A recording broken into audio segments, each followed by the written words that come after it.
ஷாலும் கர்த்தருடைய நாமம் மகிமைப்படுவதாக.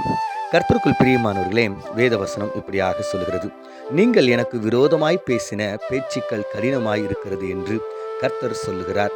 மல்கியா 3:13.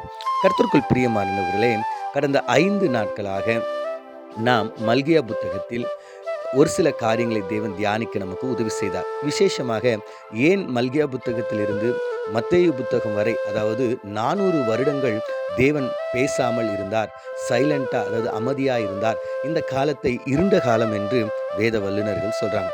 காரணம் ஏன் என்பதை நம்ம தியானிச்சோம். அதுல முக்கியமான காரணம் என்னன்னா, இஸ்ரவேல் மக்கள் தேவனுக்கு விரோதமான வார்த்தைகளை பேசுகிறாங்க, கடினமான வார்த்தைகளை, புண்படும்படியான வார்த்தைகளை, வேதனை உண்டாக்கும் வார்த்தைகளை பேசுகிறாங்க.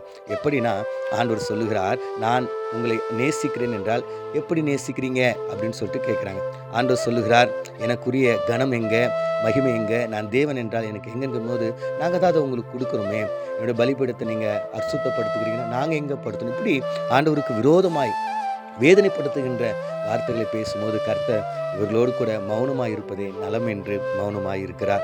இன்று நம்ம பார்க்க போகின்ற 6வது காரியம் என்னவென்றால், நீங்கள் எனக்கு விரோதமாய் பேசின பேச்சுக்கள் கடினமாய் இருக்கிறது என்று கர்த்தர் சொல்கிறார்.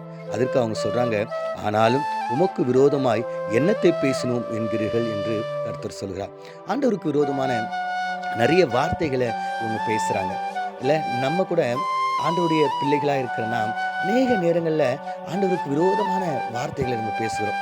என்னத்தை பண்ணிட்டாருங்க, நாங்கள் இப்படியே தான் இருக்கிறோம், அதே பிபி, அதே சுகரு, அதே கஷ்டம், அதே வேதனை, என்ன பண்ணிட்டாரு ஆண்டவர், என்ன செஞ்சிட்டாரு, அவர் இப்படி தாங்க.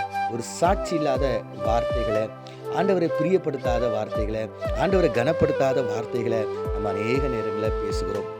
ஆண்டவர் சொல்லுகிறார், இதனால தான் நான் உங்கள்கிட்ட பேசாமல் இருக்கிறேன். கர்த்தருக்குள் பிரியமானவர்களே, நீங்களும் நானும் ஆண்டவரை வேதனைப்படுத்துகிற வார்த்தைகளை நம்ம என்ன பேசுகிறோமா, ஆண்டவருக்கு விரோதமான பேச்சுகளை நம்ம என்ன பேசுகிறோமா, ஆண்டவருடைய ஊழியக்காரர்களுக்கு விரோதமான பேச்சுகளை நம்ம என்ன பேசுகிறோமா என்பதை சிந்தித்து பார்த்து, ஒருவேளை இந்த விஷயத்தினால ஆண்டவர் என்கிட்ட பேசாமல் இருக்கிறாரோ, மௌனமாக இருக்கிறாரோ என்பதை உணர்ந்து நம்மை நாம சரி செய்து கொண்டு ஆண்டவருடைய மெல்லிய சத்தத்தை கேட்க நாம் ஆயத்தப்படுவோம். கண்களை மூடி நாம் ஜெபிப்போம்.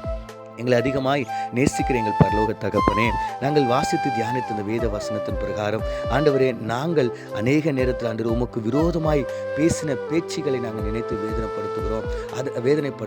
ஆண்டவர், அந்த வார்த்தைகளை எல்லாம் ஆண்டவர் உம்முடைய நாமத்துக்கு மகிமில்லாமல் நாங்கள் பேசணும். ஆண்டவரே, இதனால ஒருவேளை நீங்கள் புண்பட்டு ஆண்டவரே நீர் எங்களோடு கூட பேசாமல் இருந்தால் எங்களை மன்னித்து மீண்டும் எங்களோடு கூட பேசும்படியா இயேசு மூலம் ஜெபிக்கிறோம் நல்ல பிதாவே.